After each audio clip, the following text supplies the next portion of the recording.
Praise the lord. హల్లెలూయా. మన ప్రభువును రక్షకుడును అతి త్వరలో రానున్న యేసుక్రీస్తు వారి యొక్క పరిశుద్ధమైన నామంలో మీ అందరికీ శుభములు తెలియజేస్తున్నాను. I greet you all in the matchless name of Jesus Christ of Nazareth. आप सबको यीशु मसीह के नाम पे शुभकामनाएं. మరి యొక్క పునరుద్ధాన దినమున అందరం దేవుని సన్నిధిలో సజీవులుగా ఉన్నామంటే అది కేవలం దేవుని కృప. ఎంతోమంది మరి ఈ రోజున ఈ భూమి మీద లేరు. అదేవిధంగా ఎంతోమంది అనారోగ్య సమస్యలతో బాధపడుతూ ఉన్నారు. నడవలేని స్థితిలో, మాట్లాడలేని స్థితిలో, ఐసీయూల్లో ఉన్నారు. కానీ దేవుని మహాకృప ఏంటంటే మనము ఆయన సన్నిధిలో ఉన్నాం. హల్లెలూయా. ఎప్పుడు కూడా బైబిల్ గ్రంథంలో మనం గమనించినట్లయితే బిలీవర్స్ వేరు, డిసైపుల్స్ వేరు. విశ్వాసులు వేరు, శిష్యులు వేరు. శిష్యులకు ప్రత్యేకమైనటువంటి స్థానము బైబిల్ గ్రంథంలో ఇవ్వబడింది.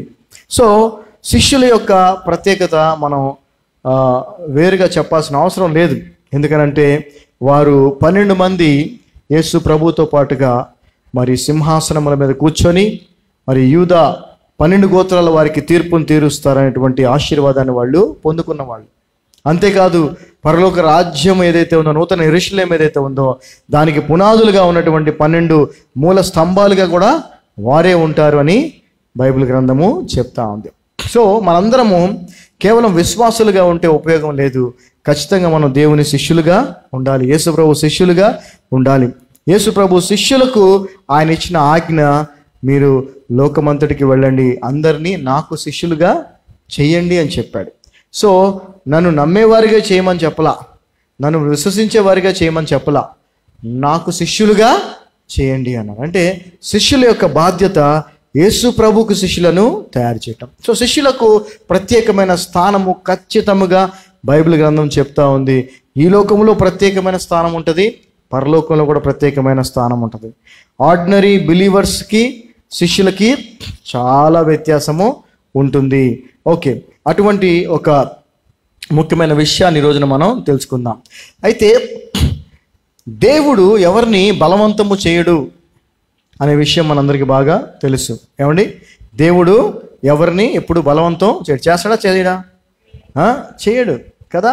So God never forces anybody కదా. మన అందరికీ ఆయన ఏమిస్తున్నాడు? ఫ్రీ విల్ ఇస్తున్నాడు. అయితే ఒకానొక సందర్భంలో యేసు ప్రభు వారు తన శిష్యుల్ని ఫోర్స్ చేశారు, బలవంతం చేశాడు. అంటే వారికి నచ్చకపోయినా, వారికి ఇష్టం లేకపోయినా వారిని ఆయన ప్రేరేపించాడు. వారిని ఆయన మరి ప్రోత్సహించడం, ప్రేరేపించడం కంటే ఇంకా చెప్పాలి నెట్టేశాడు. ఏం చేశాడండి? నెట్టేశాడు. బలవంతం చేయటం ఏంటంటే నెట్టేయటమే. సో ఎక్కడా కూడా బైబిల్ గ్రంథంలో మనం అటువంటి పరిస్థితి చూడం, కానీ ఒకే ఒక దగ్గర అటువంటి పరిస్థితిని మనం చూస్తాం. అయితే ఇక్కడ మనం గమనిస్తే యేసు ప్రభు వారు బలవంతము చేసింది ఎవరినయ్యానంటే విశ్వాసుల్ని కాదు. ఎవరిని? శిష్యులను.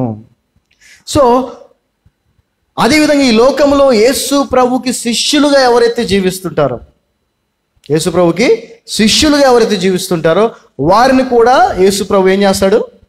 బలవంతంగా కొన్ని పరిస్థితుల్లోనికి తీసుకొని వెళ్తాడనే విషయాన్ని ఈరోజు మనం తెలుసుకొని, అది ఎందుకు, అది ఎంత ఆశీర్వాదకరం కూడా మనం తెలుసుకున్నాం. ఎందుకంటే చాలాసార్లు క్రైస్తవులు, అంటే నిజ క్రైస్తవులు యేసు ప్రభుని వెంబడించేవారు నిరుత్సాహానికి గురవుతూ ఉంటారు. నేను ఇంతగా ప్రభుని వెంబడిస్తున్నాను, ఇంతగా ప్రభు వాక్యానుసారంగా జీవించే ప్రయత్నం చేస్తున్నానే, ఎందుకు నాకు ఈ పరిస్థితులు వస్తున్నాయి, ఎందుకు నేను ఈ పరిస్థితులు గుండా వెళ్ళాల్సి వస్తుంది, నాకెందుకు ఈ పరిస్థితి అనిపిస్తుంది. అందరూ బాగున్నారు కదా అని. అందరూ బాగుంటారు, ఎందుకంటే వాళ్ళందరూ ఎవరు? కేవలం విశ్వాసులు, లేదంటే ఇంకా చెప్పాలంటే నిలువెచ్చని క్రైస్తవులు. కాబట్టి వాళ్ళు బాగుంటారు. కానీ నువ్వెవరు? యేసు ప్రభు శిష్యుడివి, శిష్యురాలివి. యేసు ప్రభు శిష్యురాలకి ప్రత్యేకత ఉంది. మత్తయి సువార్త 14వ అధ్యాయము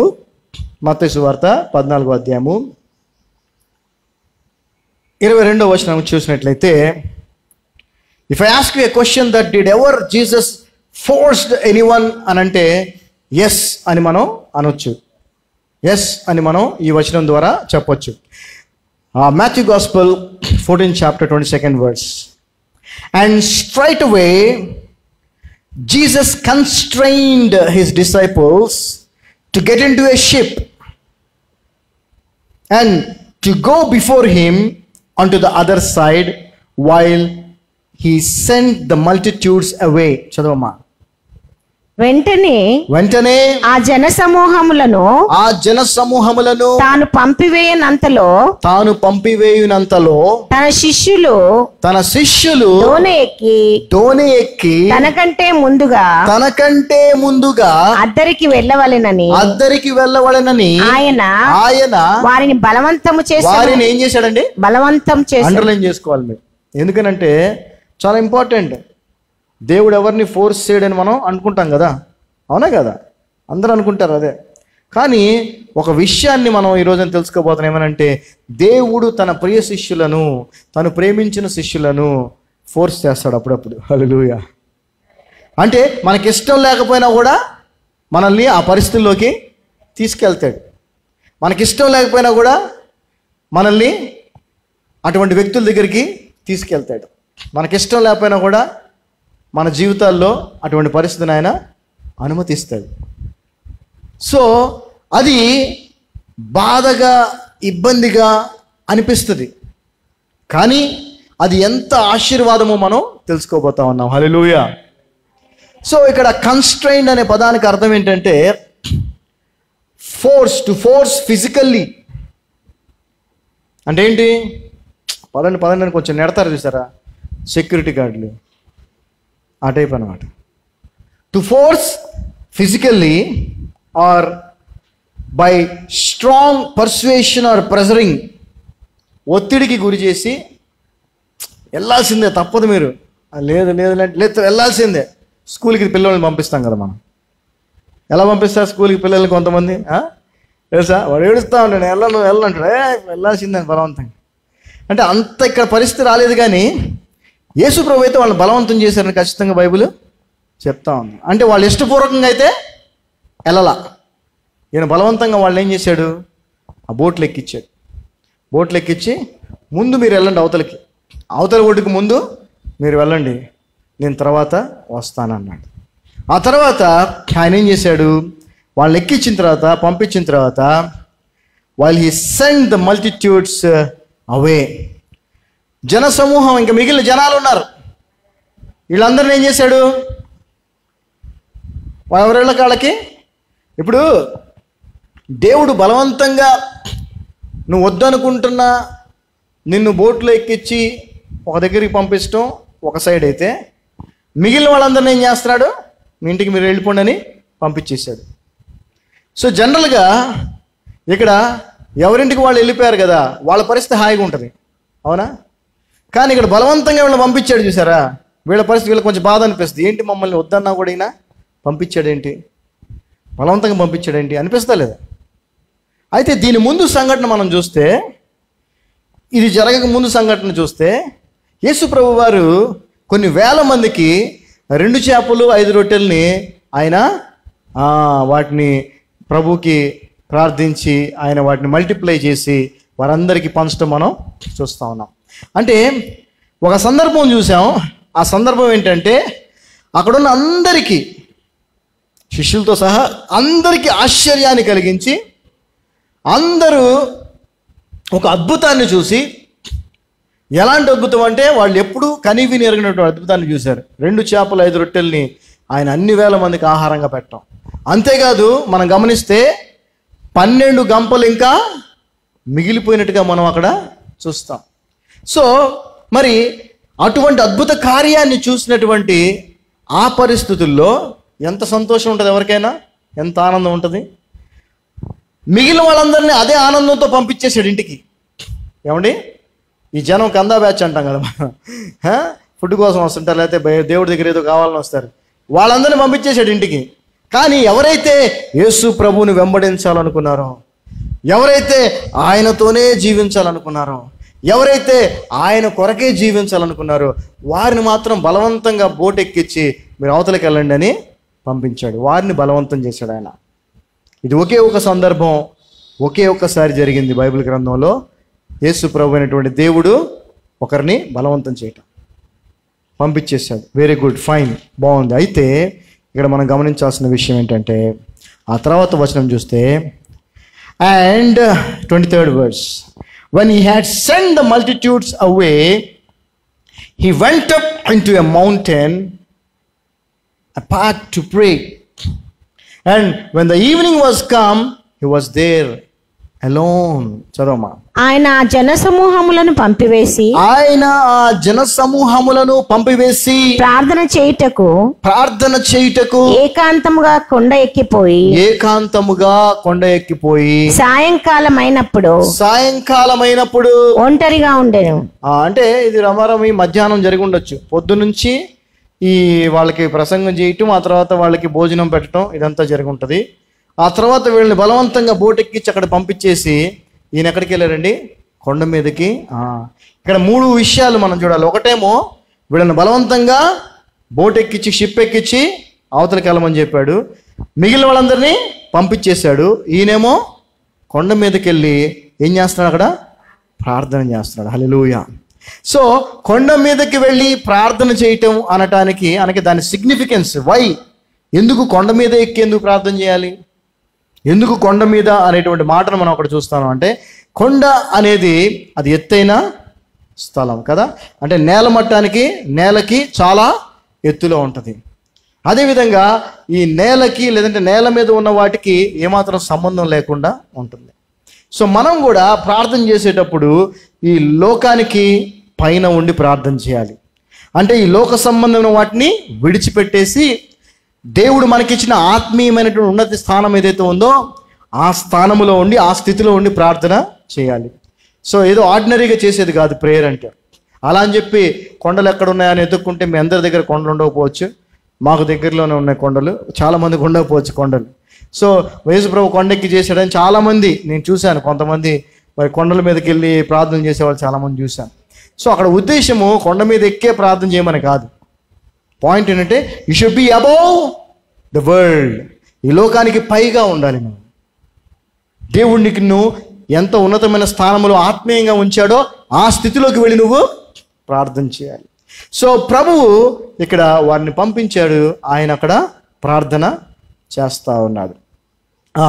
అయితే ఇక్కడ మనం గమనించాలి, యేసు ప్రభు వారికి ముందు ఏం జరగబోతుందో తెలుసా తెలియదా?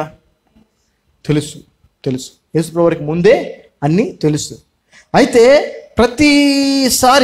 ప్రతిసారి ఏదైనా కష్టము ఇబ్బంది వచ్చినప్పుడు విశ్వాసుల సంగతి వదిలిపెట్టేయండి, శిష్యులు కూడా కొన్ని సార్లు ఏం చేస్తుంటారు?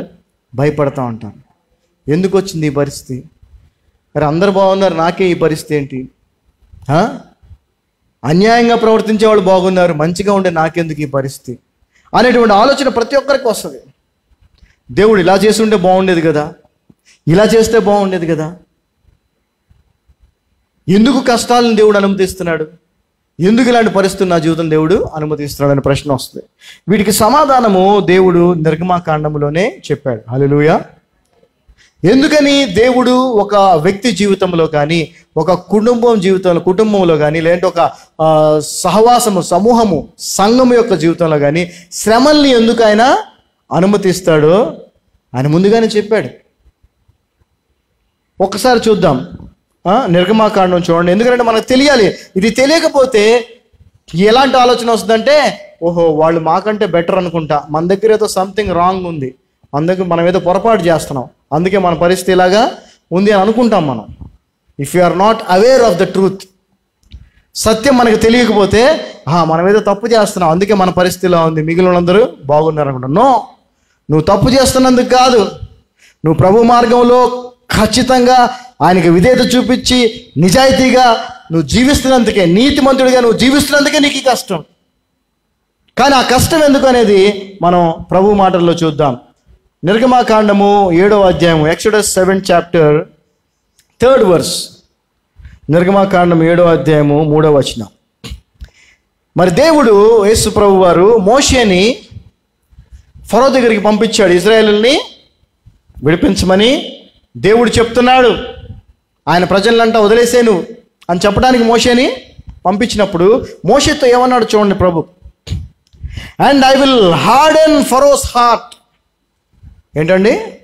I will harden Pharaoh's heart and multiply my signs and my wonders in the land of Egypt. చదవమ్మా. అయితే నేను ఫరో హృదయమును కఠినపరచి ఐగుప్తు దేశములో నా సూచక క్రియలను నా మహత్కార్యములను విస్తరింపచేసేదను. హల్లెలూయా. పంపిస్తున్న మోషేతో చెప్తున్నాడు ముందే, నువ్వు వెళ్ళు, నా ప్రజల్ని వదిలేయమని ఫరోకి చెప్పు. అయితే నేనేం చేస్తాను? ఫరో హృదయాన్ని కఠినపరుస్తాను. అదెట్లా? నువ్వే కదా పంపించమని చెప్తున్నావు, మరి నువ్వే ఎందుకు కఠినపరుస్తావు అని అంటే, ఎందుకు కఠినపరుస్తాడంట? ఆ ఐగుప్తు దేశంలో ఉన్నవారు ఆయన యొక్క అద్భుత కార్యాలు, మహత్కార్యాలని చూడటం కోసం. హల్లెలూయా. అంతే కదా. ఒక కష్టము, ఒక భయంకరమైన పరిస్థితి వచ్చినప్పుడు దాన్ని దేవుడు అద్భుత రీతిగా దాన్ని మార్చేసినప్పుడు అదేమవుద్ది? అందరికీ ఆశ్చర్యమే కదా. ఒక క్యాన్సర్ వ్యాధితోనో లేకపోతే ఒక మరణప్రాయ స్థితిలో ఉన్న వ్యక్తిని దేవుడు ఆయన గాయపడిన హస్తం ద్వారా ముట్టి స్వస్థపరిచి లేవనెత్తాడు అనుకో, అదేంటది? ఆశ్చర్యం. సో అందుకే యేసు ప్రభు దగ్గరికి శిష్యులు కొంతమంది వచ్చి అడుగుతారు, ఒక గుడ్డివాడిని చూసి, అయ్యా ఇతను గుడ్డివాడు, ఇతను గుడ్డివాడిగా ఎందుకు పుట్టాడు? ఇతను చేసిన పాపమా లేక ఇతని తల్లిదండ్రులు చేసిన పాపమా అని యేసుప్రభు శిష్యులు యేసుప్రభుని అడుగుతారు. అడిగినప్పుడు యేసుప్రభు ఏం చెప్తాడంటే, ఇది ఇతను చేసిన పాపం కాదు, ఇతని తల్లిదండ్రులు చేసిన పాపము కాదు, దేవుని మహిమ ఇతని ద్వారా బయలుపరచబడాలి కాబట్టి ఇతను గుడ్డివాడిగా పుట్టాడని చెప్పి ఆ గుడ్డివాడిని ఏం చేస్తాడు? బాగు చేసి చూపును ఇస్తాడు. హల్లెలూయా. సో ఆ గుడ్డివాడు చూపు పొందుకోవటం అనేది ఒక అద్భుత కార్యం. అది జరగడం కోసమే అతను గుడ్డివాడిగా పుట్టాడు తప్ప అతని పాపము కాదు, అతని తల్లిదండ్రుల పాపం కాదని ప్రభు చెప్పాడు. అదేవిధంగా ఇక్కడ కూడా ఫరో విషయంలో దేవుడు ఏం చేస్తున్నాడంటే, ఫరో ఎప్పుడైతే ఇంకా పంపించేద్దాం ఇశ్రాయేలీయులను అనుకుంటున్నాడో వెంటనే ఏం చేస్తున్నాడు? దేవుడు ఫరో హృదయాన్ని కఠినపరిచినప్పుడు ఫరో ఏమంటున్నాడు? నేను పంపించను అంటున్నాడు. అప్పుడు మోషే ద్వారా దేవుడు ఏం చేస్తున్నాడు? ఒక మహత్కార్యాన్ని చేస్తున్నాడు, ఒక తెగులు తీసుకొస్తున్నాడు. ఎవరు ఎప్పుడు చూడనటువంటి తెగులు తీసుకొస్తున్నాడు. సో ఈ కార్యాలు, అద్భుత కార్యాలు, మహత్కార్యాలు మన చుట్టుపక్కల ఉన్నటువంటి ఈజిప్ట్ లాంటి పాపపూరితమైన ప్రజలు ఉన్నారే, వారు చూసి దేవుణ్ణి మహింపరచడం కోసమే ఆయన శిష్యుల జీవితాల్లో, ఆయన బిడ్డల జీవితాల్లో దేవుడు ఏం చేస్తాడు? కొన్ని పరిస్థితులను అనుమతించడం కాదు, ఆ పరిస్థితుల్లోకి బలవంతంగా మనల్ని ఏం చేస్తాడు? ఏంద్రా బాబు నేను ఇక్కడికి వచ్చి పడ్డాను అనుకుంటున్నావు, నువ్వు ఇక్కడికి వచ్చి పడలా, ఆయన నెట్టాడు అక్కడ, నిన్ను అక్కడ తీసుకెళ్ళడానికి ఆయన నెట్టాడు. నువ్వేమనుకుంటున్నావు? ఇదేంది, యేసు ప్రభువుని నమ్ముకుంటే ఆయన వెంబడిస్తే బాగుంటుంది అనుకుంటే, ఇదేంది నన్ను బలవంతంగా తీసుకొచ్చి ఇక్కడ పడేసాడు అని అనుకుంటాం. ఆయన ఉన్నాడంటే ఆయన లేడు. శిష్యుల దగ్గర ఆయన ఉన్నాడా? లేడు. ఆయన నేను కూడా వస్తాను పదండ్రా అంటే వాళ్ళు హ్యాపీగా వెళ్ళేవాళ్ళు, బలవంతం చేయాల్సిన అవసరం లేదు. ఆయన రావట్లా, మీరు వెళ్ళండి అని చెప్పి పంపించాడు. సో దయచేసి అర్థం చేసుకోండి, నిజమైన విశ్వాస జీవితంలో అనగా యేసు ప్రభువుని వెంబడించేటువంటి శిష్యుల జీవితాల్లో కొన్ని సందర్భాల్లో దేవుడు బలవంతంగా వారిని కొన్ని పరిస్థితుల్లోనికి ఏం చేస్తాడు? నెట్టేస్తాడు. అప్పుడు మనకేమనిపిస్తుంది? ఆబ్వియస్గా ఏమనిపిస్తుంది? అయిపోయిందిరా బాబు నా పని. ఎందుకంటే నా అంతటి నేను రాలా ఇక్కడికి, ఆయన నెట్టాడు. ఇలాంటి భయంకరమైన పరిస్థితుల్లోకి నన్ను ఆయన తీసుకొచ్చాడు అంటే ఏంటి నా పరిస్థితి అనే ఆలోచన మనకి రావచ్చు. అయితే చూడండి, మన ప్రభు యొక్క గొప్పతనం చూద్దాం ఒకసారి. ప్రభు యొక్క గొప్పతనం 24వ వచనాన్ని గమనించినట్లయితే,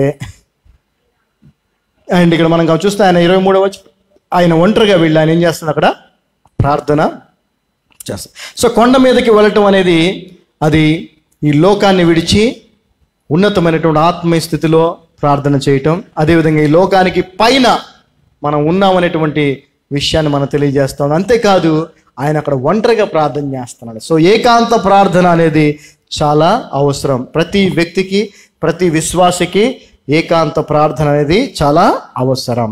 24వ వచనం మనం చూస్తే, but the ship was now in the midst of the see,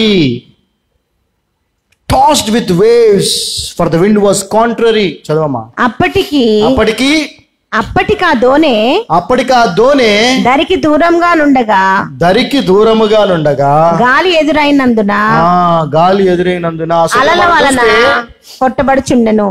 దరికి దూరంగా ఉందని తెలుగులో ఉంది. ఇంగ్లీష్ లో మనం చూస్తే చక్కటి పదం ఏమని, ship was now in the midst of the sea. అంటే ఏంటి? సముద్ర మధ్యములో ఉందంట. ఎక్కడుందండి? ఈ లైన్నే నేను అనుకుంటాను, ఈ లైన్నే పాటగా చేశారు కదా. నడిపించు నానావా, ఎక్కడ? నడి సాంద్ర అంటే ఎక్కడ? మధ్యలో. నడి సాంద్రం అంటే సముద్రం మధ్య. నడి సాంద్రమున దేవా నవజీవన మార్గమున నా జన్మ తరింప. ఎంత అద్భుతంగా రాశారు కదా ఈ వచనాన్ని తీసుకొని. సో ఇక్కడ దోణి ఎక్కడుంది? నావ ఎక్కడుంది? నడి సముద్రంలో ఉంది. ఎవరు ఉన్నారా అంటే ఎవరు లేరు, శిష్యులే ఉన్నారు. సరే పర్లేదు, వాళ్ళు జాలర్లే కాబట్టి సముద్రంలోకి వెళ్ళటం వాళ్ళకి అలవాటే. అయితే అక్కడ భయంకరమైన తుఫాను వచ్చేసింది. చదవమ్మ తెలుగులో. అప్పటికి ఆ దోణి దరికి దూరంగా ఉండగా గాలి ఎదురైనందున అలల వలన కొట్టబడుచుండెను. సో బాగా గాలి ఎక్కువైపోయింది, తుఫాన్ వచ్చేసింది, అలలు వచ్చి ఆ దోణిని, ఆ బోట్ని కొడతా ఉన్నాయి. సో ఇలాంటి సిచ్యువేషన్స్ మనం శిష్యుల జీవితాల్లో చూస్తాం తప్ప ఈ ఫుడ్ కోసమో, అద్భుతాల కోసమో, ఇంకో దానికోసం వచ్చే వాళ్ళ జీవితాల్లో చూడం. ఎందుకంటే వాళ్ళని ఏం చేశాడు యేసు ప్రభు? వాళ్ళని ఏం చేశాడు? వాళ్ళ ఇళ్ళకి పంపించేశాడా లేదా? అంటే ఏంటి? వాళ్ళు తిన్నారు, వాడు వచ్చారు, తిన్నారు, వెళ్ళిపోయారు, అయిపోయింది, అంతవరకే. కానీ ఈ పరిస్థితి ఎవరికి వచ్చింది? శిష్యులకు వచ్చింది. సో ఐ డోంట్ నో, నేనైతే ఆయన శిష్యుడిగా నమ్ముతాను. నన్ను హల్లెలూయా, నేను ఆయన శిష్యుడే అనుకుంటాను నేను. ఎందుకనంటే ఇటువంటి పరిస్థితులు ఎన్నో నా జీవితంలో ఆయన అనుమతించడమే కదా, ఆ పరిస్థితుల్లోకి నన్ను నెట్టాడు కూడా. చాలాసార్లు నెట్టాడు. ఒక పరిస్థితి అయితే చాలా భయంకరం. అదేంటంటే జైలుకి వెళ్ళటం. నేను పాస్టర్ గారు కూడా మాకు అనిపించింది, అరే పోలీస్ స్టేషన్కి వెళ్ళాం, కేసు అయింది, సరే అక్కడి నుంచి అన్న ఇంటికి వచ్చేస్తే అయిపోయేది కదా. ఆయన అనుకుంటే చేయలేడా? ఏమండి, చేయలేడా? పోలీస్ స్టేషన్ నుంచి ఇంటికి తీసుకురాలేడా? సరే కోర్టుకి వెళ్ళాం, కోర్టులో బెయిల్ ఇప్పించి ఇంటికి పంపించవచ్చు కదా, చేయలేడా? అదన్నా చేయొచ్చు కదా అనుకున్నాం. లేదు, రిమాండ్ రాశారు. అరే చెయ్యని తప్పుకి పోలీస్ స్టేషను, కోర్టు, సరే అక్కడ దాకా ఓకే, ఆ తర్వాత జైలు తెలుసా అండి? జైలు లోపలికి వెళ్ళాలంటే ఏం చేస్తారు తెలుసా? ఫస్ట్ పెద్ద ప్రాసెస్. లోపలికి వెళ్ళాలంటే అది మామూలు విషయం కాదు, చాలా అవమానకరమైన ప్రాసెస్. బట్టలన్నీ తీసేయాలి, మనం బట్టలన్నీ తీసేసి నుంచోవాలి. మనకేమన్నా ఉన్నాయా మార్కులు అన్నీ వాళ్ళు చూసుకుంటారు. ఆ తర్వాత మళ్ళీ బట్టలు వేసుకోవాలి లోపలికి. అంటే ఎలా అనిపిస్తుంది అప్పుడు? అవసరమా? ఏం చేసామని మమ్మల్ని ఇక్కడికి నెట్టావు, అంతేనా? అలాగే అనిపిస్తుంది. ఏం చేసామయ్యా? ఏ డాబా పైన అయితే నేను కూర్చొని తాగుతా పొద్దున్న దాకా మ్యూజిక్ పెట్టుకొని ఫ్రెండ్స్తో ఉండేవాడినో, అవన్నీ మానేసి అదే డాబా మీద నీ వాక్యం చెప్తా, సువార్త చేస్తుంటే ఇప్పుడు నన్ను జైల్లో తీసుకెళ్ళేది అనిపిస్తా లేదా? అయితే విషయం ఏంటంటే యేసు ప్రభువు నన్ను లేదా మనల్ని శిష్యులుగా ఎన్నుకున్నాడు. హల్లెలూయా. శిష్యులం కాబట్టే మనకు ఆ పరిస్థితి. మిగిలిన వాళ్ళు పంపించేశాడు ఇంటికి, శిష్యులు మాత్రమే బలవంతంగా ఏ పరిస్థితిలో తీసుకొచ్చాడు? నడి సముద్రంలో ఉన్నారు, దానికి తోడు తుఫాను. ఇక బోటు అటు ఇటు కొట్టుకుపోతుంది, ఇక అయిపోయింది మన పరిస్థితి. యేసుప్రభు ఉంటే అదొక విషయం. యేసుప్రభు ఇక్కడ లేడు. ఎందుకంటే ఒక సందర్భంలో యేసుప్రభు ఉన్నాడు. వీళ్ళు ధోనిలో వెళ్తున్నారు, యేసుప్రభు ధోనిలో నిద్రపోతున్నాడు. ధోని అమరంలో నిద్రపోతున్నాడు, తుఫాన్ వచ్చింది. అప్పుడు భయపడిపోయారు వీళ్ళు. అయ్యా నీకేం పట్టించట్లేదా, మేము నశించిపోతున్నాం అంటే ఆయన ఉండి గాలిని చేయి చూపించగానే ఏముంది, అది ఆగిపోయింది, తుఫాన్ ఆగిపోయింది కదా. అంటే అప్పుడు పరిస్థితి వేరు. ఆయన ఉన్నాడు, ఇప్పుడు ఆయన ఉన్నాడా? లేడు. అది పాయింట్ ఇక్కడ, అది పాయింట్. ఆయన లేడు అనేటువంటి టెన్షన్ ఎక్కువైపోతుంది వాళ్ళకి. అయితే మనం కూడా ఎటువంటి భయంకరమైన పరిస్థితి మన జీవితంలో వచ్చినా కూడా ఆయన లేడని అనుకోవద్దు. హల్లెలూయా. ఆయన మనకి ప్రత్యక్షంగా కనిపించకపోయినా, ఆయన ఇమీడియట్గా మనకి ఆన్సర్ చేయకపోయినా ఆయన మన పక్షానే ఉంటాడు. హల్లెలూయా. ఇక్కడ వీరికి ఆ పరిస్థితిలోనికి వీళ్ళని నెట్టేసి ఆయన వెళ్ళి తండ్రి దగ్గర ప్రార్థన చేస్తా ఉన్నాడు.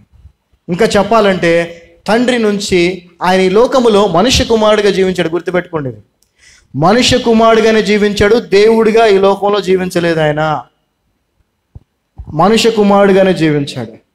అయితే మనుష్యులుగా మనము ఏదన్నా ఒక అద్భుత కార్యం ఈ లోకంలో చేయాలంటే అది దేవుడు మనకి ఆ కృపనిస్తేనే, ఆ శక్తినిస్తేనే మనం చేయగలం.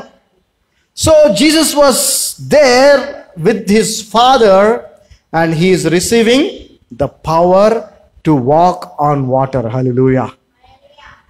యేసు ప్రభు వారు వాళ్ళు పంపించి బలవంతంగా అక్కడికి, ఈయన ఇక్కడ ఏం చేస్తున్నారంటే వారిని మళ్ళీ ఆ పరిస్థితి నుంచి బయటికి తీసుకురావాలి కదా.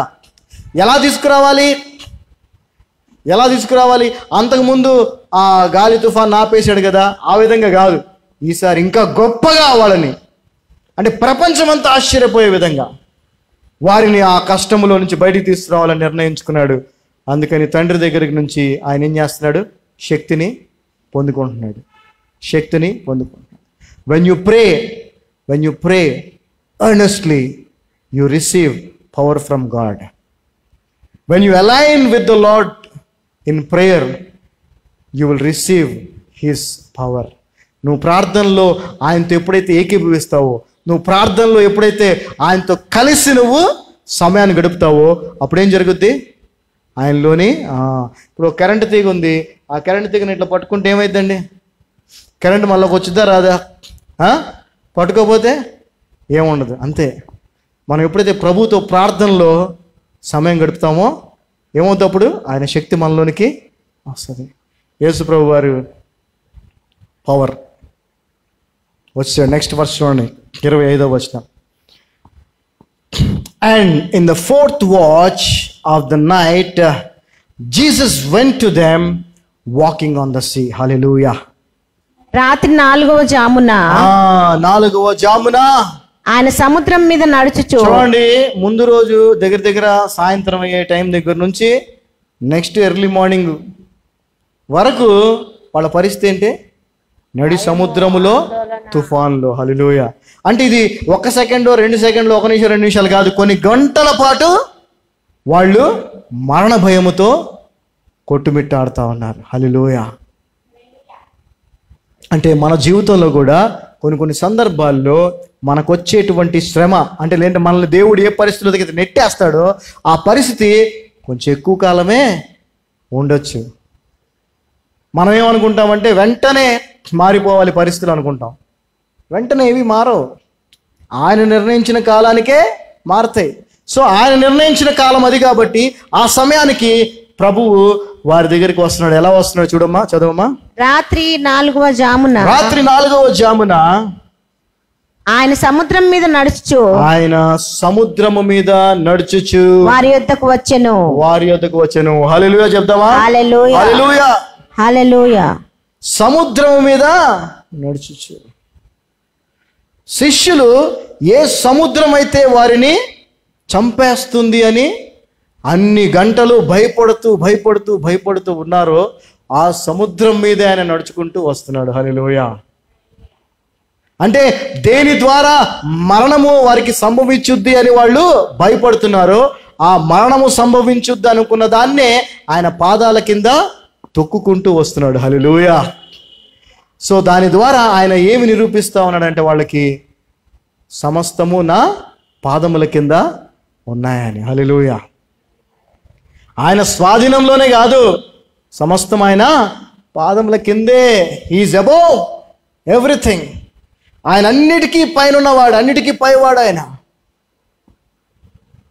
వీళ్ళు భయపడిపోతున్నారు. ఈ రోజున దేవుడు నీతో నాతో మాట్లాడేది ఏంటంటే, నువ్వు ఏ పరిస్థితిని చూసి భయపడుతున్నావో ఆ పరిస్థితి ఎక్కడుంది చెప్పు?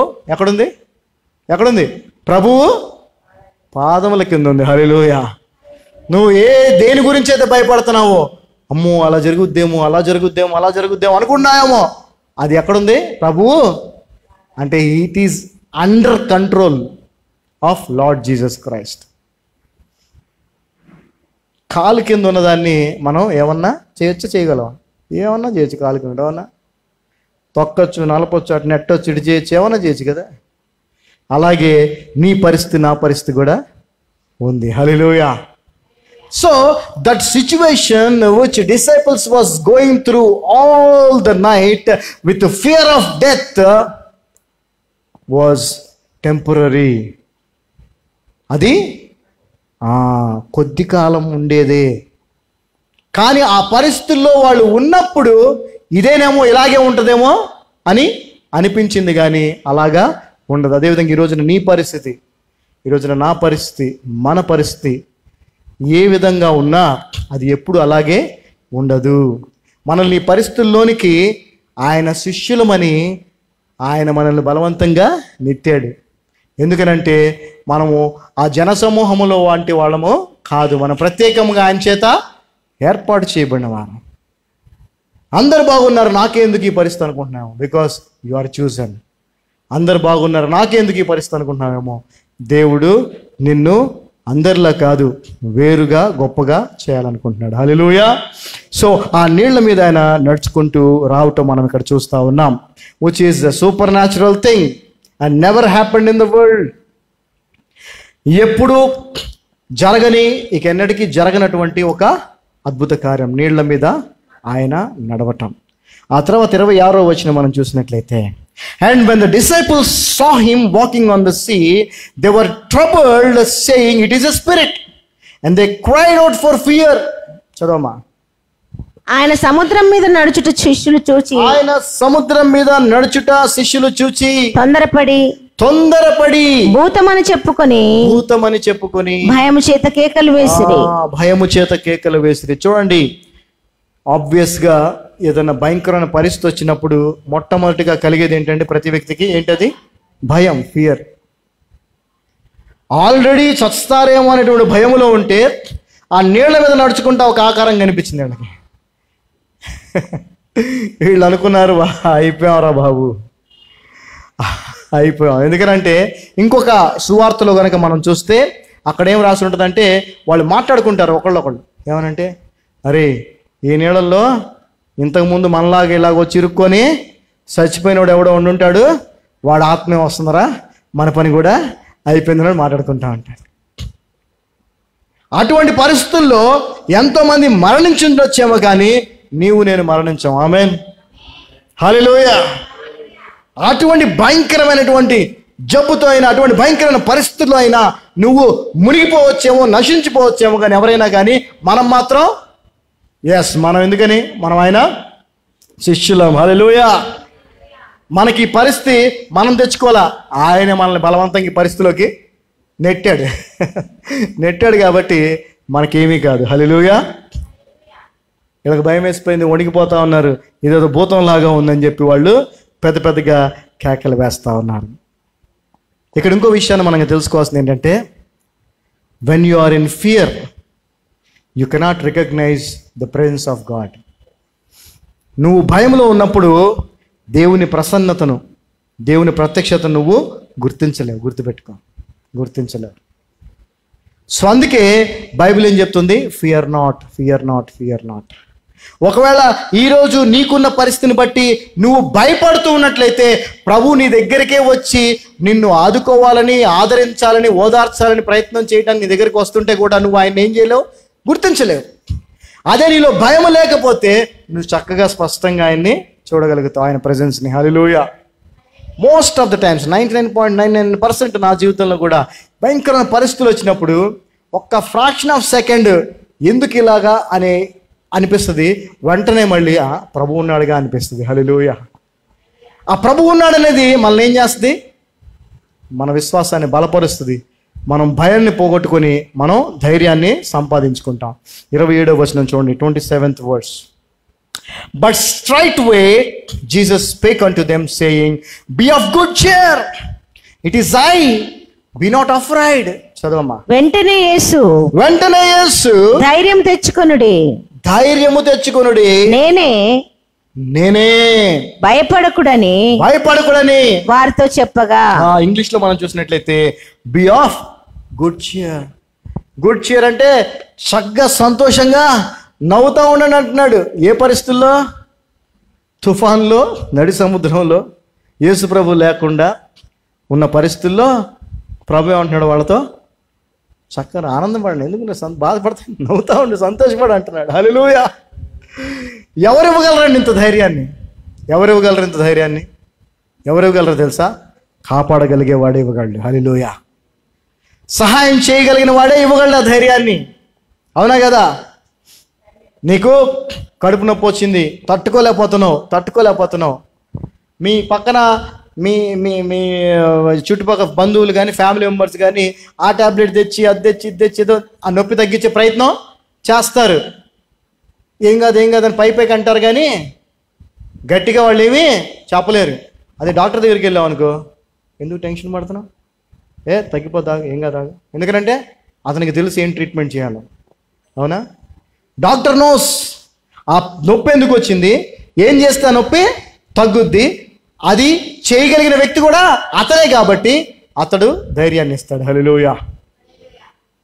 అదేవిధంగా మనం ఉన్న ఈ పరిస్థితుల్లో, అది అనారోగ్యం అవ్వచ్చు, ఆర్థిక ఇబ్బంది అవ్వచ్చు, సామాజిక పరిస్థితి అవ్వచ్చు, ఏదన్నా అవ్వచ్చు, ఈ పరిస్థితుల్లో మనకి ధైర్యాన్ని ఇవ్వగలిగేది ఎవరు? దాని నుంచి మనల్ని కాపాడగలిగిన వాడే. ఆ కాపాడగలిగిన వాడు ఎవరంటే నేనే అన్నటువంటి యేసు ప్రభు. హల్లెలూయా. ఈరోజు యేసు ప్రభు అందరితో మాట్లాడుతున్నాడు ఈరోజు. ఏమనంటే బీ ఆఫ్ గుడ్ చీర్, సంతోషంగా ఉండండి. బీ ఆఫ్ గుడ్ చీర్, నవ్వండి, ఆనందంగా ఉండండి. నేనున్నాను, ఐఎమ్ హియర్. భయపడొద్దు, మీరు మీ పరిస్థితులు చూసి మీరు భయపడొద్దు అని ఆయన వారితో మాట్లాడుతున్నాడు. ఈరోజు మనతో కూడా మాట్లాడుతూ ఉన్నాడు. ఎందుకంటే వాళ్ళు రాలా ఆ పరిస్థితికి, వాళ్ళు వచ్చారు ఆ పరిస్థితికి. యేసుప్రభు బలవంతంగా నెట్టాడా? సో అదేవిధంగా మనం రాలా ఈ పరిస్థితికి. ఈ స్థితిలో ఈ స్థితిలో మనం ఏదైతే ఉన్నామో, ఈ స్థితిలోకి మనం ఉన్నామా? మనల్ని ఎవరు చేశారు? ఇక్కడికి తీసుకొచ్చింది ఎవరు? యేసుప్రభువే. మనల్ని నెట్టినా, లాక్కెళ్ళినా, తీసుకెళ్ళినా, ఏం చేసినా ఆయనే. హల్లెలూయా. అవునా కదా? ఎందుకంటే మనం ఆయన చేతిలో ఉన్నాం. హల్లెలూయా. ఆయన చేతిలో ఉన్నాం మనం. ఆయన ఇష్టం, మనం ఆయన సొత్తు. ఆయన మనల్ని ఏమైనా చేయొచ్చు. ఆమేన్. ఎప్పుడైతే నువ్వు ఆయన చిత్తానికి వ్యతిరేకంగా కోరుకుంటావో, ఆయన నిన్ను ఏ విధంగా జీవింపజేయాలనుకున్నాడో దానికి వేరుగా నువ్వు కోరుకుంటావో, అది నువ్వు చేసే పాపం. When God wants you to live in a certain way, you have to live in that way. అలా కాదు, ఇలా జీవిస్తానని నువ్వు జీవించాలనుకుంటే అది పాపం. You have to align with the will of God. Will of God in our lives is to glorify Him through the wonderful miracles of His power in our lives. మన జీవితాల్లో ఆయన చేసేటువంటి గొప్ప గొప్ప కార్యాలను ఈ లోకానికి చూపించేటువంటి సాక్షులుగా మనం ఉండటమే మనకు కావాల్సినటువంటి జీవితం. అటువంటి సాక్ష్యం కావాలంటే అటువంటి పరిస్థితి కూడా కావాలా వద్దా? కావాలి. హల్లెలూయా. హల్లెలూయా. చూడండి 28వ వచనం. And Peter answered him, said, Lord, if it be thou, bid me come unto thee on the water. చదవమ్మా. పేతురు, ప్రభువా నీవే అయితే నీళ్ళ మీద నడిచి. యేసు ప్రభు వచ్చాడు అక్కడికి వచ్చి, మీరు భయపడొద్దు, సంతోషంగా ఉండండి, నేను వచ్చాను అన్నాడు. అనగానే పేతురు మాట్లాడుతున్నాడు. అక్కడ 12 మంది శిష్యులు ఉన్నారు, కానీ పేతురు మాటలమే ప్రభుతో మాట్లాడుతున్నాడు. అంటే మిగిలిన వాళ్ళకి వినిపించలేదా? ఆయన స్వరం వినిపించలేదా? వినిపించింది. అంటే మిగిలిన వాళ్ళు ఇంకా 100% కన్ఫ్యూజన్లోనే ఉన్నారు, భయంలోనే ఉన్నారు. అది ప్రభువో కాదు అనేటువంటి క్వశ్చన్ మార్క్లో ఉన్నాడు. కానీ ఇతను కొంత క్లారిటీకి వచ్చాడు. ఇతను ఏంటండి? కొంత 100% కాదు, కొంత క్లారిటీకి అయితే వచ్చాడు. వచ్చి అందుకే అంటున్నాడు ఏమని? చదమ్మా. ప్రభువా నీవే అయితే నీళ్ళ మీద నడిచి నీ వద్దకు వచ్చుటకు నాకు సెలవిమ్మని ఆయనతో నేను. హల్లెలూయా. సో ఇక్కడ ప్రభువా అయి ఉంటాడు అనేటువంటి నమ్మకం అతనిలో ఎక్కడో ఉంది. సరే ప్రభువా కాదా అని ప్రూవ్ చేసుకోవాలి. సో నువ్వే అయితే ఆ నీళ్ల మీద నడిచి నీ దగ్గరికి రమ్మని నన్ను పిలువు, నాకు అనుమతి ఇవ్వు అంటున్నాడు. హల్లెలూయా. నేను ఎన్నోసార్లు చెప్తూ ఉంటాను, ఆశ కలిగిన ప్రాణమును ఆయన తృప్తిపరుస్తాడు అని. 12 మంది శిష్యులు ఉన్నారు అక్కడ, కానీ పేతురుకు మాత్రమే ఆశ కలిగింది. ఏమని?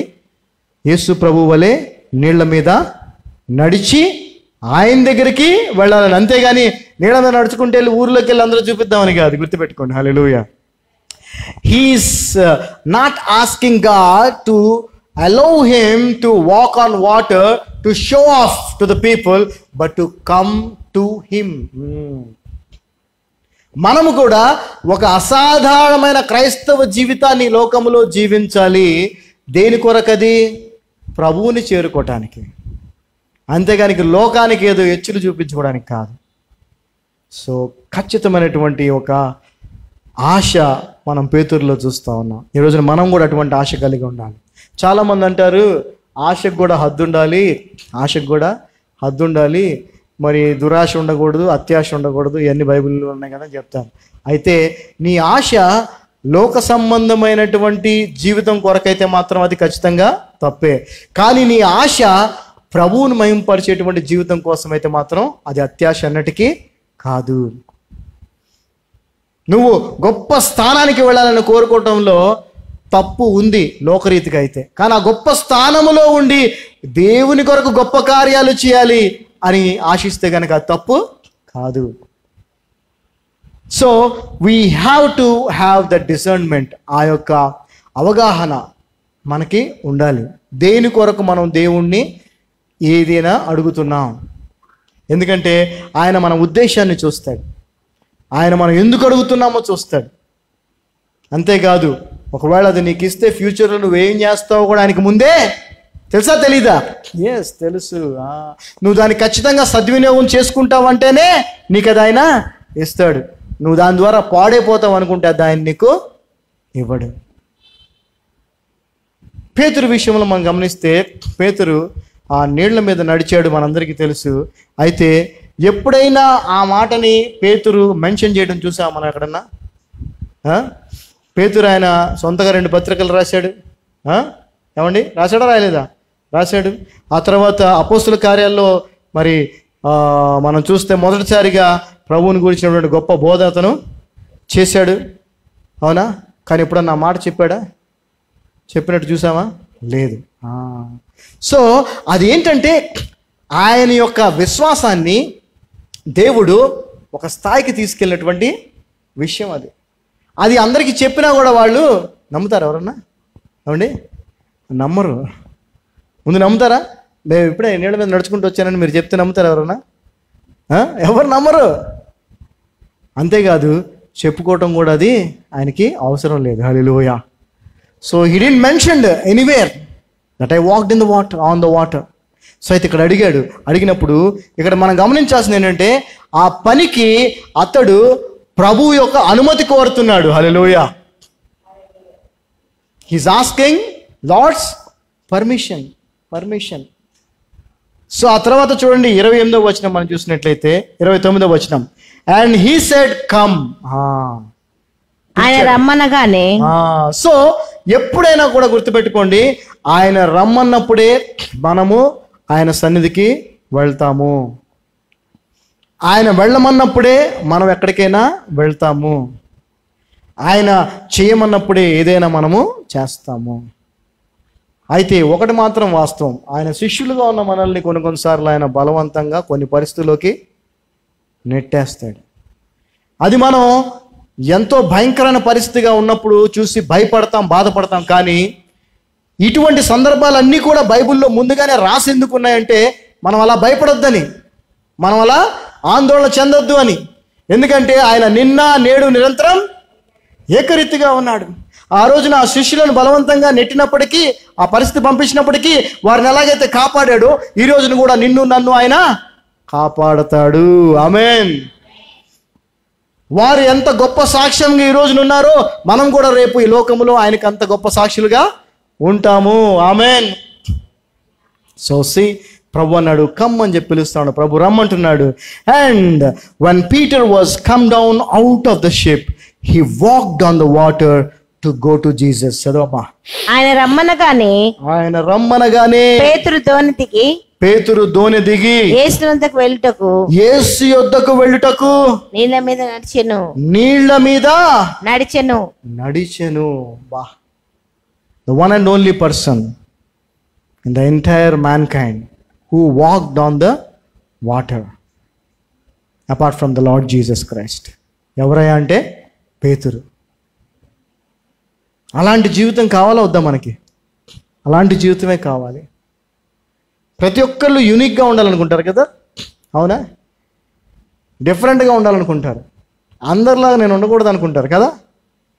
అందుకే మనం చూస్తూ ఉంటే మరి పిచ్చిపోకడ ఎంతకి పెరిగిపోయిందంటే, మొన్న ఏదో చూసాను ఒక ఫోటో. ఆ పెద్ద పాపులర్ డైరెక్టర్ కరణ్ జోహార్ ఎవరు అతను ప్యాంటు షర్ట్ ఒకటి వేసుకున్నాడు. మీరు లిటరల్గా నమ్మరు, అది ఎట్లా ఉందంటే మొత్తం చినిగిపోయి పీసులు అంటే రోడ్ల మీద కొంతమంది పడిపోయి ఉంటారు కదా పాపం, వాళ్ళ బట్టలు ఉంటాయి సారా, అలాగే ఉన్నాయి. కొత్త బట్టలు అట్లా చినిగి ఉంటాం కొన్ని చూస్తాం అంట కదా, పాతగా కూడా ఉంది, అలాగే ఉంది. దానికి ఎవడు ఆ ఫోటో పెట్టి కింద పెట్టి కామెంట్ పెట్టి చెప్పు ఒక్కటే బ్యాలెన్స్ రా, చెప్పు ఒక్కటే పెడితే కరెక్ట్గా ఉండేదని రాశాడు. అంటే everybody wants to be unique. అందరిలా నేను ఎందుకు ఉండాలి, నేను డిఫరెంట్గా ఉండాలి. అందుకే డబ్బునోడు ఏం చేస్తున్నాడు, అందరు మందు అవుతారు భయ్, నేను మందు అయితే ఉంది తేడా, అందుకే నేను డ్రగ్స్ తీసుకుంటాను. ఏంటి? ఎందుకంటే కామన్ మ్యాన్ డ్రగ్స్ తీసుకోలేడు కదా, వాడికి ఫస్ట్ ఆఫ్ ఆల్ దొరకదు, ప్లస్ చాలా ఎక్స్పెన్సివ్ ఉంటుంది. సో ఏమైపోతుందంటే యూనిక్గా ఉండాలి, నేను ప్రత్యేకంగా ఉండాలనుకుంటున్నాను. కానీ నువ్వు ప్రత్యేకంగా ఉండాల్సింది వాక్యానుసారంగా. హల్లెలూయా. పేతురు వలె ప్రత్యేకంగా ఉండు, మరి పౌలు గారి వలె ప్రత్యేకంగా ఉండు. అంతేగాని ఈ లోక సంబంధంగా ప్రత్యేకంగా ఉండడానికి ప్రయత్నం చేయొద్దు. Very particular desire of Peter made him unique which was walking on the water. So ప్రభు రమ్మనగానే నీళ్ల మీద నడుస్తూ ప్రభు దగ్గరికి వెళ్తా ఉన్నాడు. హల్లెలూయా. ఇది యేసు ప్రభు శిష్యులను యేసు ప్రభు బలవంతం చేసినప్పుడు జరిగేటువంటి పరిస్థితి. హల్లెలూయా. సో ఈ రోజున నువ్వు నేను కూడా యేసు ప్రభు శిష్యుడివి అని అనుకున్నట్లయితే, ఒకవేళ నువ్వు ఉన్నటువంటి పరిస్థితి ఇట్లాంటి భయంకరమైన పరిస్థితి అయినట్లయితే, నువ్వు నేను తెలుసుకోవాల్సింది ఏంటంటే, ఒక రోజున ఒక సమయంలో ప్రభు నిన్ను నన్ను నీళ్ల మీద పేతురు నడిపించినట్టుగా ఈ లోకం ఆశ్చర్యపోయేలా సాక్ష్యంగా నిలబెట్టుకోబోతున్నాడు. ఆమేన్. హల్లెలూయా. 100% ఫైనల్గా అయితే జరుగుద్ది అది ఎప్పటికైనా. ఎప్పటికీ? ఆయన రాకడ వచ్చినప్పుడు కదా. ఆయన రాకడ వచ్చినప్పుడు అందరు చూస్తూనే ఉంటారు, మనం అట్లా ప్రభు దగ్గరికి ఎత్తబడతాం. చూసారా? అప్పుడు చూస్తారు లేదా లోకం అంతా, అప్పుడు అనుకుంటారు లేదా, అరే ఏంది అబ్బాయి తిమ్మతియా, అరే ఆడేదో చిన్న చర్చి పెట్టుకొని ఏదో దేవుడు అంటూ ఉండేవాడే, ఇటు చూస్తే ఇప్పుడేమో వెళ్ళిపోతున్నాడు. రాజశేఖర ఏదో ఉండేవాడు, అరే వెళ్ళిపోతున్నాడు అనుకుంటారు లేదా?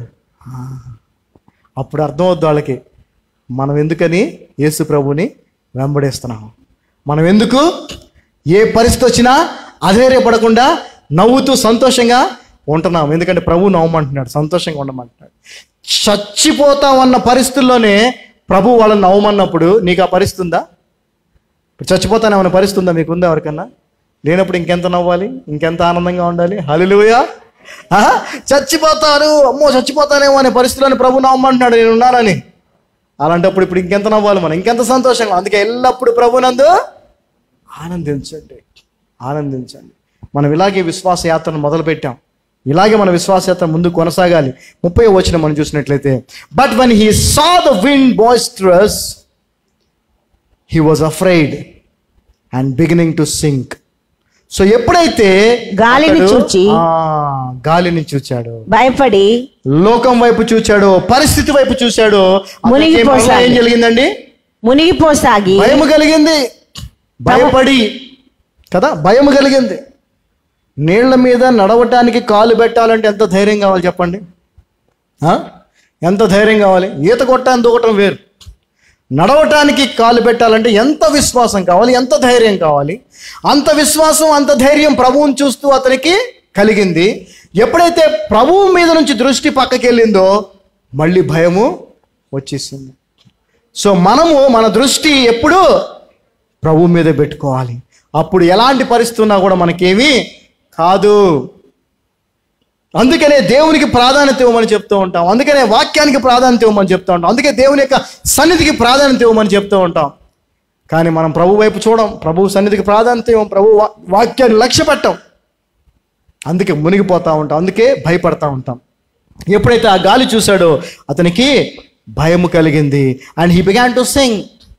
గాలిని చూచి మరలా అతనికి ఏం అర్థమైందంటే, ఆ గాలిని, లోకాన్ని చూసినప్పుడు నేను మనిషిని కదా, నేను నీళ్ళ మీద నడవటం ఏంటి అంటే he came to his natural conscience. తన స్వాభావికమైనటువంటి సహజమైనటువంటి మనిషిని అనేటువంటి విషయాన్ని గుర్తుకు తెచ్చుకున్నాడు. నేను మనిషిని కదా, నీళ్ళ మీద నడవటం ఏంటి అనుకుంటూ భయపడుతూ అప్పటికి మునిగిపోవటం మొదలైపోయాయి. ఈ రోజున నువ్వు నేను నమ్మాల్సింది ఏంటంటే, వీఆర్ నాట్ హ్యూమన్స్. మనం అందరి వల్ల మనుషులం కాదు, మనం దేవుని కుమారులం, దేవుని పిల్లలం. We are children of God. We are disciples of Lord Jesus Christ. We have the Holy Spirit within us. మనలో పరిశుద్ధాత్ముడు ఉన్నాడు. అందరు వేరు, మనం వేరు. అది ఎప్పుడైతే నువ్వు నమ్ముతావో, ఎప్పుడైతే ఆ నమ్మకాన్నే కలిగి ఉంటావో, ఎప్పుడైతే ఆ ప్రభు వైపే చూస్తూ నడుస్తావో, నువ్వు ఎన్నటికీ మునిగిపోవు.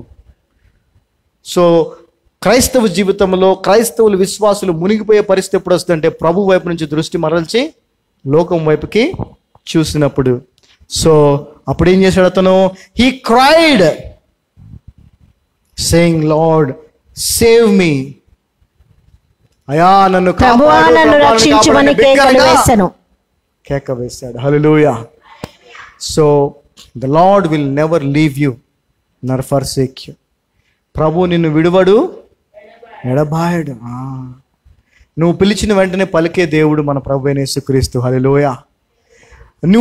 నువ్వు కష్టంలో ఉన్నప్పుడు ఆదుకునేటువంటి ఆ హస్తాన్ని ఇచ్చేటువంటి దేవుడే మన యేసు ప్రభు. హల్లెలూయా.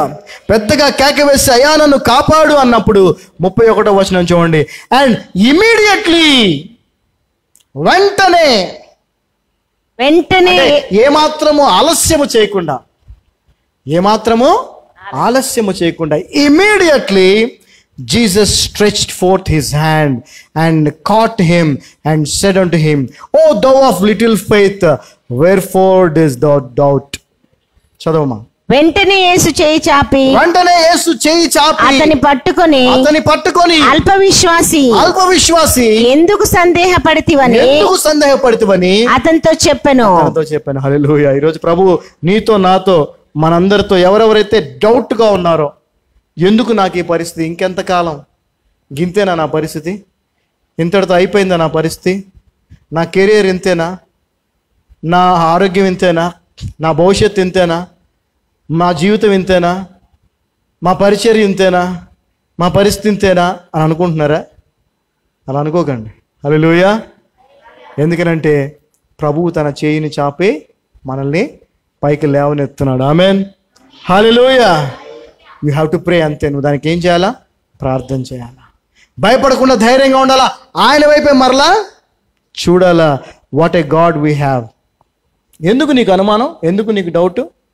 దేవుడు చేస్తాను, ఖచ్చితంగా చేస్తాడు, చేసి తీరుతాడు. ఆయన మాట తప్పడానికి నరపుత్రుడు కాదు. He will definitely do what he said. ఆయన చెప్పింది చేసేటువంటి హీఈస్ ఏబుల్ గాడ్, సమర్థవంతుడైనటువంటి దేవుడు. ఆ తర్వాత 32వ వచనం జాగ్రత్తగా చదవండి. And when they were come into the ship the wind ceased. Hallelujah. వారు దోణి ఎక్కినప్పుడు గాలి అణిగెను. అంతటా దోణిలో ఉన్నవారు వచ్చి. నేను చదివినంత వరకే. సో ఇక్కడ నాకు నచ్చినటువంటి రెండు సందర్భాలు, రెండు విషయాలు. ప్రభుతో మన ప్రయాణం లేదా నడక అనే దాంట్లో నాకు నచ్చిన రెండు విషయాలు. మొదటిది ఏంటంటే, సిలువలో యేసు ప్రభుతో పాటు ఒక దొంగ సిలువైపడ్డాడు కదా. అయితే ఆ కుడివైపు ఉన్న దొంగ ఏమన్నాడంటే, అయ్యా నీ రాజ్యంలో నన్ను జ్ఞాపకం చేసుకో అన్నాడు. ప్రభు అన్నాడు, నేడు నీవు కూడా నాతో పరదేశంలో ఉంటావు. అయితే అక్కడ యేసు ప్రభు వారు ఈ లోకానికి వచ్చినటువంటి పని ఏదైతే ఉందో దానిని సిలువలో ముగించి, అంటే తండ్రి పంపించిన పనిని విజయవంతంగా ముగించి మరలా తిరిగి ఎక్కడికి వెళ్తాడు ఆయన? పరలోకానికి, తండ్రి దగ్గరికి వెళ్తాడు కదా. వెళ్ళేటప్పుడు ఆయనతో పాటు ఎవరుంటారు? ఈ దొంగ. ఒక రాజు యుద్ధానికి వెళ్ళి ఆ యుద్ధాన్ని గెలిచి తిరిగి వచ్చేటప్పుడు రాజుకి ఎలాంటి వెల్కమ్ ఉంటుందండి? తెలుసు కదా మనకి, సినిమాల్లో చూస్తాంగా. పోనీ రాజు పక్కన ఎందుకండి, ఇప్పుడు పిల్లోడు ఏదో ఇంటర్వ్యూకి వెళ్ళాడు, వెళ్ళి సెలెక్ట్ అయ్యాడు, కలెక్టర్ గారిని సెలెక్ట్ అయ్యి వచ్చినప్పుడు ఎలా ఉంటుంది? మొన్న యూపీఎస్సీ రిజల్ట్స్ వచ్చినాయి. పాపం ఒక అబ్బాయి, గొర్రెలు కాచుకునే అబ్బాయి, ఉత్తరప్రదేశ్ అబ్బాయి, ఆ అబ్బాయి ఐపీఎస్ అయ్యాడు. ఆ అబ్బాయి వస్తుంటే ఊరికి ఎలా అందరూ అంత తాళం మేళాలతో, అదేవిధంగా దండలేసి రంగులు జల్లకుండా వెల్కమ్ చెప్పారు, అంతే కదా. అలాంటప్పుడు యేసు ప్రభు ఈ లోకానికి వచ్చి మరణాన్ని, సాతాన్ని, లోకాన్ని జయించి తండ్రి పంపించిన పనిని ఆయన విజయవంతంగా ముగించి తిరిగి తండ్రి దగ్గరికి వెళ్తున్నప్పుడు అక్కడ వెల్కమ్ ఎలా ఉండుంటుంది పరలోకంలో ఆయనకి? మనం ఊహించలేం కదా. ఆ వెల్కమ్లో ఆయనతో పాటు పక్కన ఎవరున్నారు? నేను అంటాను, అందుకే ఆ దొంగకున్న ధన్యత ఎవరికి లేదు, ఇంకెవరికి రాదు కూడా. ఎందుకంటే అది మళ్ళీ జరిగేది కాదు కదా, అది ఒక్కసారే జరిగింది. అప్పుడు ఆ దొంగ ఉన్నాడు పక్కన. అదేవిధంగా రెండవ సంఘటన, యేసు ప్రభువును పేతురు ఇద్దరు ఏం చేస్తున్నారండి? నీళ్ళ మీద నడుచుకుంటా వచ్చి బోట్ ఎక్కారు. హల్లెలూయా. అసలు వాట్ ఏ సీన్ కదా అసలు. అది అంటే ఆయన పక్కన మామూలుగా నడవటం వేరది, కానీ ఆయన పక్కన నీళ్ల మీద మిగిలిన 11 మంది అక్కడే ఉన్నారు బోట్లో, వాళ్ళు నడవలే. వాట్ ఏ ప్రివిలేజ్ కదా. అందుకే ఊరికే అనలా ప్రభు పేతురుని, నువ్వు బండ పేతురు, నీ బండ, ఈ పేతురు అని బండ మీద సంఘాన్ని నేను కడతాను. సంఘానికి మొదటి రాయి, మూలరాయి యేసుక్రీస్తు ప్రభు, ఆ తర్వాత రాయి ఎవరు? పేతురు. వాట్ ఏ ప్రివిలేజ్ అండి, ఏం ఆధిక్యత అండి, ఎంత ధన్యత అండి కదా. ప్రభుతో పాటు నడుచుకుంటూ నీళ్ల మీద వచ్చి బోట్లోకి ఎక్కటం. హల్లెలూయా. వావ్. నీవు నేను కూడా అలాగే ఈ లోకంలో జీవించే జీవితం అంతా ప్రభుతో కలిసి జీవించబోతున్నాం. ఆమేన్. మనం దేనికైతే భయపడుతున్నామో అది ఎప్పటికీ మన పాదాల కిందే ఉంటుంది. ఆమేన్. దేనికి నువ్వు భయపడుతున్నావో అది ఎప్పటికీ ప్రభువుతో పాటు నడుస్తున్న నీ పాదాల కిందే ఉంటుంది. కాబట్టి భయపడాల్సిన అవసరమే లేదు. మనల్ని చూసి శిష్యులు, విశ్వాసులు, అన్యులు కూడా ప్రభు వైపుకి మరలే విధంగా దేవుడు మనల్ని సాక్షులుగా నిలబెట్టుకుంటున్నాడు. ఆమేన్. హల్లెలూయా. 33వ వచనం మనం చూసినట్లయితే చూసారు, వాళ్ళు ఆ బోట్లోకి ఎక్కారు. ఎగ్గానే ఏమైందండి? The wind seized. ఆ గాలి తుఫాను వెంటనే ఆగిపోయింది. సో అందుకే ప్రభు అనేటువంటి ఆ క్రీస్తు రక్షకుడు జీవితం అనేటువంటి మన నావలో ఉంటే ఆ తుఫాన్లు అణిగిపోతాయి. So we have to always have the Lord in our lives, the Lord in the form of word, in the form of Christ doctrine. క్రీస్తు బోధ, వాక్యము అనేటువంటి రూపములో ప్రభువుని ఎప్పుడు మన జీవితాల్లో, మన హృదయాల్లో మనం ఉంచుకున్నట్లయితే తుఫానులు ఎన్నున్నా కూడా మనల్ని ఏమీ చేయలేవు. హల్లెలూయా. సో ఆయన శిష్యులను మాత్రమే ఆయన బలవంతంగా కొన్నిసార్లు నెట్టుతాడు. కొన్ని పరిస్థితుల్లో ఆ పరిస్థితుల నుంచి బయటికి తీసుకొచ్చేది కూడా ఆయనే. ఆమేన్. ఎలా బయటికి తీసుకొస్తాడంటే పేతురు యేసు ప్రభుతో కలిసి నీళ్ల మీద నడిచినట్టుగా. ఆమేన్. హల్లెలూయా. అండ్ 33వ వచనం మనం చూసినట్లయితే, then they that were in the ship came and worshipped him, saying, oh, a truth thou art the Son of God. And when they were gone over, they came into the land of Gennesaret. చదవమా. వారు దోణి ఎక్కినప్పుడు గాలి అణిగెను. వారు దోణి ఎక్కినప్పుడు గాలి అణిగెను. అంతటా దోణిలో ఉన్నవారు వచ్చి నీవు నిజంగా దేవుని కుమారుడు అని చెప్పి ఆయనకు మ్రొక్కిరి. అప్పటి వరకు వాళ్ళకి డౌట్ ఉండింది, ఇతను నిజంగా దేవుని కుమారుడో కాదో, దేవుని కుమారుడు అనుకుంటున్నారు. కానీ ఎప్పుడైతే ఆ కార్యము జరిగిందో, ఎందుకనంటే ఇది అందరికీ బయలుపరచలా దేవుడి విషయాన్ని. ఆయనే దేవుని కుమారుడు అనే విషయాన్ని అందరికీ ఆయన బయలుపరచలా, తన శిష్యులకు మాత్రమే బయలుపరిచాడు. నీళ్ల మీద నడవగలడు, నడిపించగలను అనే విషయాన్ని కూడా అందరికీ బయలుపరచలా, తన శిష్యులకు మాత్రమే బయలుపరిచాడు. సో అటువంటి విషయాలు మనకు కూడా బయలుపరచాలంటే దేవుడు మనల్ని కూడా అటువంటి పరిస్థితుల్లోనికి ఏం చేయాలి? నెట్టాలి. హల్లెలూయా. ఈ నెట్టాలనే కోరుకోవాలి. నెట్టిన తర్వాత తప్పించేది కూడా ఆయనే. హల్లెలూయా. దేవుని స్తోత్రం. యేసయ్యకు వందనాలు. హల్లెలూయా. పేతురు వలె మనము కూడా యేసు ప్రభుతో కలిసి నీళ్ల మీద నడిచేటువంటి అనుభవాన్ని పొందుకుంటాం. Amen. So sometimes God constrains his disciples only. కొన్నిసార్లు దేవుడు తన శిష్యులను మాత్రమే బలవంతము చేస్తాడు. అది వారి మేలు కోసమే. ఆమేన్. అలాగే మనం కూడా ఉన్నాం. ఆమేన్. హల్లెలూయా. అందరు లేచి నిలబడితే ప్రార్థన చేసుకుందాం. తండ్రి, మీ యొక్క అపారమైన కృపను బట్టి వందనాలు. ఈ మధ్యాహ్న సమయంలో మీ పాదాల సంధికి వస్తూ ఉన్నాం. మీ అపారమైన కృప, మీ ప్రేమ, మీ శిలువ త్యాగము మమ్మలను మీ సన్నిధిలో సజీవులుగా ఉంచింది.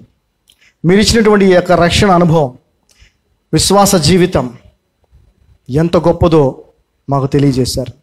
అంతేకాదు నాయనా, నీ శిష్యులను కొన్ని సందర్భాల్లో నువ్వు బలవంతంగా కొన్ని పరిస్థితుల్లోనికి నెట్టుతావు. అవును ప్రభువా, మమ్మలను కూడా ఆ జైలు అనేటువంటి పరిస్థితిలోనికి నెట్టావు. కానీ దాని నుంచి మమ్మల్ని బయటికి తీసుకొచ్చినప్పుడు ప్రభువా, ఒక ఫ్యాక్షన్ లీడర్, ఒక అన్యుడు సేవకుడిగా మార్చబడ్డాడు. అంతేకాదు మా యొక్క విశ్వాసాన్ని ఎంతో ఉన్నతమైన స్థితికి నువ్వు తీసుకొని వెళ్ళావు. ఆ సంఘటనను బట్టి నీ కార్యముల అమోఘము, నీ కార్యముల అద్భుతములు లోకము కూడా చూసి ఆశ్చర్యపడేలా చేశావు. అటువంటి కార్యాలు చేయటానికే మమ్మల్ని కొన్నిసార్లు కొన్ని పరిస్థితుల్లోనికి నువ్వు నెడతావని మేము తెలుసుకొని సంతోషిస్తూ, ఆయన నువ్వు చెప్పినట్టుగా నేనున్నాను అన్నావు, భయపడొద్దన్నావు. నీ కొరకు ధైర్యముగా నీ రాకడ వరకు నీ సేవలో నిజాయితీగా క్రీస్తు బోధన అనుసరించి జీవించే కృపను మాకు దయచేయమని యేసు నామమున ప్రార్థిస్తున్నాం తండ్రి. Amen. Amen. Amen. Amen. Praise the Lord. Praise the Lord. We're all blessed.